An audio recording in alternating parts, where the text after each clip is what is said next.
Review phim mới. Xin chào các bạn, hôm nay mình sẽ review bộ phim Đại chiến hai thế giới. Đây là một bộ phim sử thi viễn tưởng của Mỹ được chuyển thể từ loạt trò chơi Warcraft. Bộ phim kể về cuộc chiến không khoan nhượng giữa loài người và tộc người Orc. Câu chuyện bắt đầu ở Draenor khi thế giới của tộc người Orc đứng trước nguy cơ tuyệt diệt và bọn họ đang chuẩn bị di cư đến một vùng đất mới để sinh sống. Các chiến binh mạnh nhất của tộc Orc đã được triệu tập. Phù thủy Gauden đã sử dụng ma thuật hắc ám để mở ra cánh cổng không gian.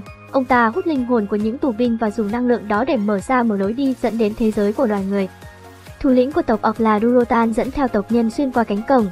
Tuy nhiên lúc đi qua thông đạo vợ ông đã chuyển dạ và có vẻ như sắp sinh con. Gauden bất đắc dĩ trở thành bà đỡ cho cô, nhưng vì sinh non nên đứa nhỏ rất yếu. Thấy vậy ông ta đã dùng ma thuật hút đi sinh mệnh của con nai ở gần đó để truyền vào cho đứa nhỏ và cứu sống nó. Cảnh phim lúc này chuyển đến một xưởng rèn ở vương quốc Azeroth. Luthar được tộc người Lun gọi đến để cho anh xem vũ khí mà họ mới chế tạo. Cũng lúc đó nhà vua đã sai người đưa thư đến triệu tập Luthar về cung điện vì một pháo đài của họ đã bị tấn công. Rất nhiều người đã bị giết chết một cách bí ẩn nhưng cả một pháo đài không ai phát hiện được gì. Luthar đi đến trại lính thì thấy một người, anh ta đang nghiên cứu thứ gì đó. Luthar bước đến khống chế người thanh niên và phát hiện ra dấu ấn của Kirin trên cánh tay. Hóa ra anh chàng này là một pháp sư tập sự và anh đến để tìm hiểu nguyên nhân cái chết của những người lính. Khaga bắt đầu kiểm tra cái xác. Khi anh vừa mới cho tay vào miệng thì cái xác lập tức phun ra một làn khói xanh kỳ lạ. Thấy tình hình không ổn nên Khaga đã bảo Luthar nên triệu hồi người giám hộ vì chỉ có ông ấy mới giải thích được chuyện này. Nhưng vấn đề là chỉ có đức vua mới triệu hồi được người giám hộ. Thế là Luthar đã dẫn Khaga đến gặp đức vua. Trong khi mọi người đang bàn tán là thứ gì đã khiến cho 30 lính canh biến mất không dấu vết thì Khaga đã nói đó là The Fel. Vừa nghe thấy lời này mọi người lập tức đứng nhìn, bởi vì The Fel là một thứ ma thuật hắc ám, muốn sử dụng nó phải trả một cái giá rất đắt. Khaga khẩn cầu đức vua hãy triệu hồi người giám hộ. Đúng lúc này có tin báo truyền đến là khu rừng phía nam đang bị tấn công. Ngay lập tức đức vua đã lấy chiếc nhẫn của mình giao cho Luthar và bảo anh ta tới Karazhan để triệu hồi người giám hộ. Mặt khác đội quân của tộc Orc đã đến bên ngoài những ngôi làng. Bọn chúng được lệnh phải bắt sống những người dân ở đây. Lúc này Luthar và Khaga cũng đã tới được ngôi đền. Anh bạn già Mozo đã đưa Luthar đi gặp người giám hộ. Vừa gặp Medin, Luthar đã giao ra chiếc nhẫn của nhà vua để triệu hồi anh ta đến giúp đỡ. Cùng lúc đó ở dưới thư viện Khaga đã nhìn thấy một làn khói đen quỷ dị, nhưng khi anh tới gần thì nó lại biến mất. Dấu ấn của Kirin trên tay anh cũng đột nhiên phát sáng, dường như nó cảm ứng với một loại năng lượng nào đó. Khaga tìm thấy một cuốn sách kỳ lạ. Lúc ra ngoài anh đã gặp Medin, người giám hộ lập tức tấn công Khaga. Hóa ra trước đây anh ta đã từng phá bỏ lời thề của pháp sư nên không được phép đến đây. Khaga giải thích mình không có ý mạo phạm, chính anh là người đã thuyết phục bọn họ tới tìm Medin, vì chỉ có ông mới giải thích được những chuyện liên quan đến thứ ma thuật hắc ám kia. Vừa nghe đến The Fel, Medin tỏ vẻ nghiêm trọng, anh nói với Luthar rằng đó là một loại ma thuật khác biệt cần sự sống để tạo ra. Nó sẽ hủy hoại kẻ sử dụng và bóp nát những thứ nó chạm tới. Vì thời gian cấp bách nên Medin đã sử dụng pháp thuật để di chuyển bọn họ đến cung điện. Vừa nhìn thấy người giám hộ đức vua vô cùng vui mừng, bọn họ bắt đầu bàn bạc kế hoạch trong cuộc chiến. Vấn đề lần này khá rắc rối, binh lính của họ không thể chống lại những con quái vật khổng lồ. Bọn chúng được trang bị vũ khí và cưỡi sói, cho đến giờ bọn họ vẫn chưa nắm được bất cứ thông tin gì về kẻ thù. Medin nói chuyện này cứ để mình lo, sau đó anh đã dẫn theo một đội quân đi đến khu rừng Dawin ở phía nam Azeroth. Vừa đến nơi Medin đã cảm nhận được nguồn năng lượng hắc ám dày đặc trong không khí. Đột nhiên một người lính trong đội bị hạ gục, sau đó rất nhiều tên người Orc khổng lồ từ trong rừng lao ra tấn công bọn họ. Những binh lính loài người hoàn toàn không phải đối thủ của chúng. Khaga sử dụng phép thuật tấn công một tên, sau đó tạo ra lá chắn năng lượng bảo vệ xung quanh. Tộc người Orc vô cùng khỏe, chúng ném con người như hất một trái cà. Cũng may vào lúc nguy hiểm Luthar đã kịp thời sử dụng khẩu súng mà tộc người Lùn mới chế tạo để bắn nát tan một tên. Tình thế cấp bách nên Medin đã sử dụng The Fel để tấn công tộc người Orc. Những tên dính chiêu lập tức bị hút đi sinh mệnh. Thấy tình hình có vẻ không ổn, tộc trưởng Durotan đã ra lệnh cho mấy tên còn lại rút lui. Medin bảo Khaga dẫn mọi người quay về Stormwind trước, còn mình phải quay lại Karazhan một chuyến. Nhưng khi người giám hộ vừa rời đi thì Luthar đã dẫn quân đuổi theo đám người tộc Orc. Trên đường bỏ chạy, tộc trưởng Durotan đã gặp một cô gái bị mắc kẹt. Anh liền chặt đứt dây xích để cô ta chạy trốn vào rừng. Phía bên này Luthar cũng đã đuổi kịp và hạ được một tên người Orc. Con sói thấy chủ nhân bị bắt liền giận dữ nhen anh đòi tấn công. Luthar đã uy hiếp nó bằng cách kề dao lên cổ chủ nhân khiến con sói đành phải bỏ đi. Mặt khác anh chàng pháp sư Khaga cũng đã bắt được cô gái người Lai kia. Trên đường trở về Luthar đã cố gắng giao tiếp với chúng, nhưng chỉ có cô gái là hiểu được những gì anh nói. Tên người Orc thấy vậy liền đe dọa sẽ giết chết nếu cô ta dám nhiều lời. Tuy nhiên cô gái vẫn nói khiến hắn tức giận, hắn ta phá xích đào đến tấn công liền bị Luthar giết chết. Sau đó cô gái đã được đưa đến cung điện. Cô gái nói mình tên là Garona, Đức vua hỏi cô gái đến từ đâu bởi vì trong thất đại đô thành của Azeroth ông chưa từng nghe về tộc Orc. Garona nói đây không phải là thế giới của loài Orc, thế giới của chúng đã chết và loài Orc sẽ chiếm nơi này. Bọn chúng được đưa đến đây thông qua một cánh cổng dịch chuyển ở sâu dưới lòng đất. Khaga thắc mắc tại sao cô ta lại có thể hiểu được ngôn ngữ của loài người. Garona nói mình đã học từ những tù binh mà bọn Orc bắt được, hóa ra bọn chúng đang âm mưu dùng con người mở lại cánh cổng một lần nữa. Lần này chúng sẽ đem cả binh đoàn đến xâm chiếm thế giới này. Nhà vua thuyết phục Garona chỉ đường để bọn họ đến chỗ người Orc, đổi lại cô sẽ được tự do.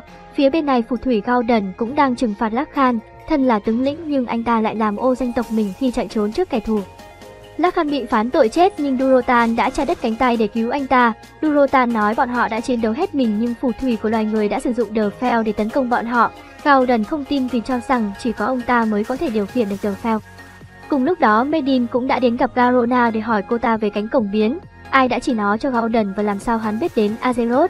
Garona nói mình không thấy mặt, chỉ nghe Gauden gọi kẻ đó là quỷ dữ.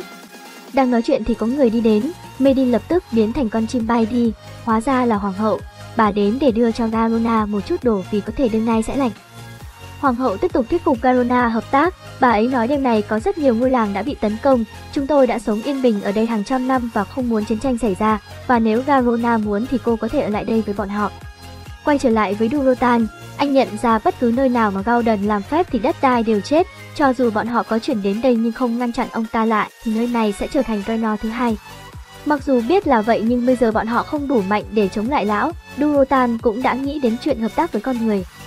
Trong khi đó thì Garona cũng đã đồng ý chỉ đường để Lutha dẫn quân tiến đến cánh cổng, bọn họ đã nghỉ ngơi qua đêm ở một hẻm núi. Garona nói mẹ mình đã bị bọn Orc thiêu sống khi cô vừa mới sinh ra.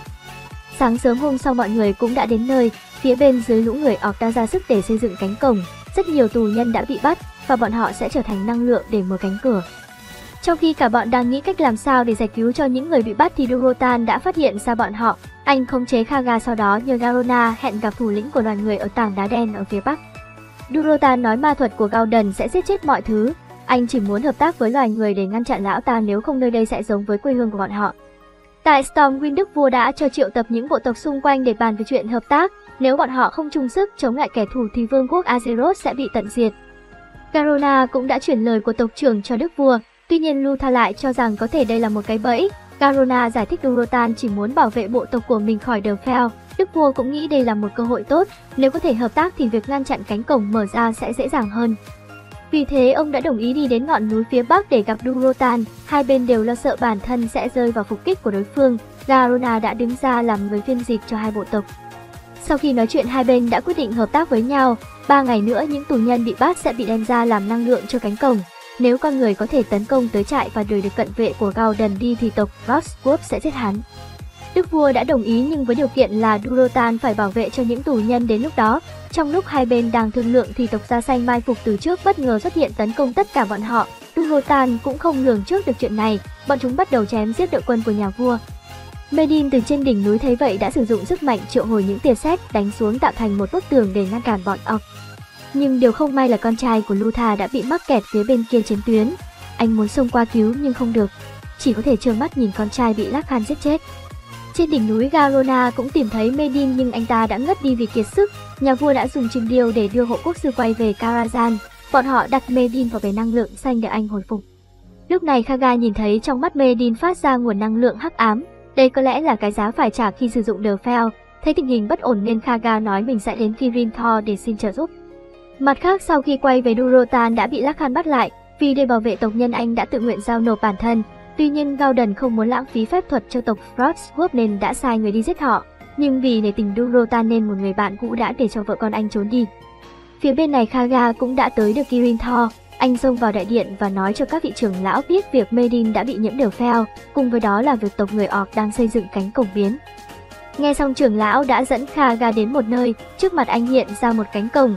Khaga bước vào trong và gặp Alodai. Anh nhận ra đây chính là người mà mình đã nhìn thấy ở thư viện Karazhan. Alodai nói với Khaga là Medin đã phản bội, anh ta đã bị The Fel nuốt chửng, nếu không ngăn cản anh ta lại thì thế giới này sẽ diệt vong. Mà lúc này Medin cũng đã tỉnh lại, từ trong cơ thể tràn ra một nguồn năng lượng hắc ám khổng lồ. Medin đã tiết lộ cho Mozo biết chính mình là người đã đưa loài Orc đến thế giới này. Bây giờ Medin đã không thể kiểm soát được The Fel nữa, và không ai có thể kiểm soát được nó. Mozo còn chưa kịp phản ứng thì đã bị Medin hút đi linh hồn. Cùng lúc này nhà vua đã triệu tập các đại thần lại để bàn bạc và bố trí lực lượng phòng thủ các địa điểm quan trọng. Tuy nhiên Lutha lại cho rằng việc ưu tiên bây giờ là phải ngăn chặn cánh cổng mở ra, nếu không thì mọi thứ xảy đến chỉ là vấn đề thời gian. Bọn họ cần tập trung tất cả lực lượng để phá hủy cánh cổng trước khi quá muộn. Đúng lúc này Medin lại xuất hiện, anh ta nói với nhà vua rằng bọn họ chỉ cần cầm chân lũ orc, còn việc phá hủy cánh cổng cứ giao cho mình và tộc Frostwood làm. Lutha không đồng ý với kế hoạch này và nói với bệ hạ rằng dạo gần đây Medin đã không còn ổn định nữa. Tuy nhiên nhà vua lại cho rằng Lutha đang kích động vì cái chết của con trai. Đã thế Medin còn đổ thêm dầu vào lửa khiến cho Lutha nổi giận và nhà vua buộc phải nhốt anh vào ngục đến khi bình tĩnh lại mới thả ra. Không lâu sau Garona đến gặp Lutha và nói cho anh biết việc nhà vua đã lên đường chiến đấu với tộc orc. Lutha khuyên Garona không nên tin Medin, còn nhờ cô thay mình bảo vệ cho nhà vua. Phía bên này bạn của Durotan đã nghĩ thông suốt và quyết định giải cứu anh khỏi lồng giam của bọn da xanh. Trong khi đó thì vợ anh đã bị một tên orc đuổi tới bờ sông, cô để con trai trôi theo dòng nước còn bản thân ở lại ngăn cản. Mặc dù đã giết chết được hắn nhưng cô cũng đã bị đâm một dao vào bụng. Để mọi người có thể thấy được bộ mặt thật của Gauden nên Durotan đã khiêu chiến với hắn. Gauden cũng chấp nhận lời thách đấu, cả hai bắt đầu lao vào giao cấu. Durotan điên cuồng đấm vào người Gauden nhưng đã bị hắn bóp cổ, không khuất phục Durotan dùng hết sức bẻ gãy một cái sừng của hắn. Gauden điên tiết hất anh xuống đất, hắn sử dụng ma thuật hút đi sinh mệnh của Durotan.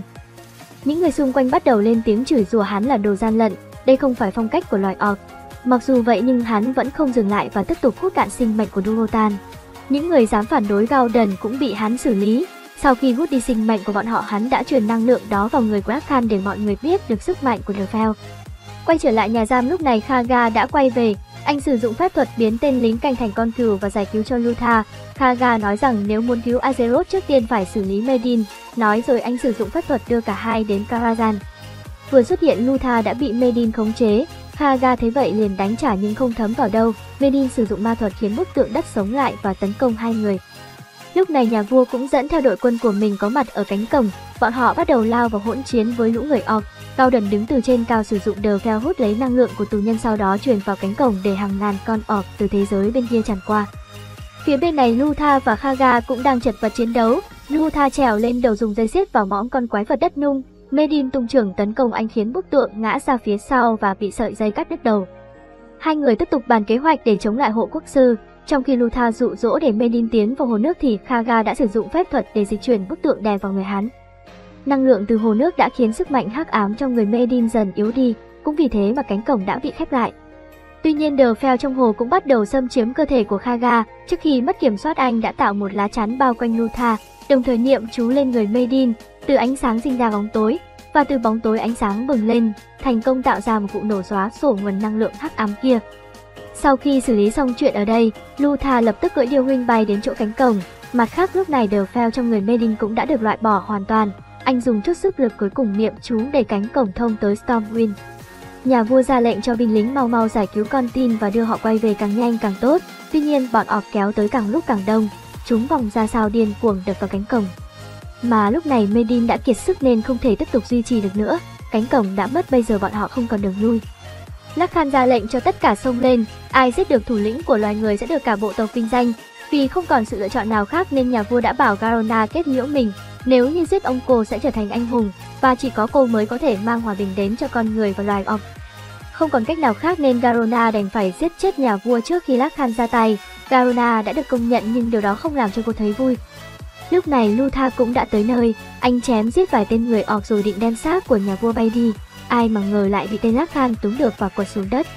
Biết không thể thoát khỏi nên Lutha đã quyết đấu sinh tử với hắn cũng như để báo thù cho con trai. Anh cầm lấy thanh kiếm của nhà vua, cả hai đồng loạt lao tới. Lutha thừa cơ trượt xuống rạch một đường ngay bụng Lakhan khiến hắn ngã quỵ, sau đó đi đến đâm một kiếm chí mạng kết liễu hắn ta. Lutha đã báo được thù và rời đi trong sự nể trọng của loài orc. Thằng già Gauden đã ra lệnh giết chết Lutha nhưng không ai nghe, bởi vì anh đã chiến thắng Lakhan một cách công bằng. Sau đó Lutha đã mang xác của đức vua quay về Stormwind. Vì hoàng tử còn nhỏ nên hoàng hậu đã để anh trai mình là Lutha lên ngôi vua và tiếp tục bảo vệ cho người dân của vương quốc Azeroth.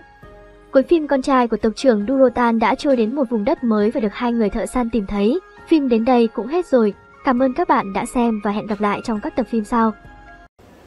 Các bạn thấy sao về bộ phim này? Hãy để lại ý kiến bên dưới để mình biết nha. Và đừng quên đăng ký kênh để ủng hộ mình nha. Cảm ơn các bạn nhiều. Bye bye.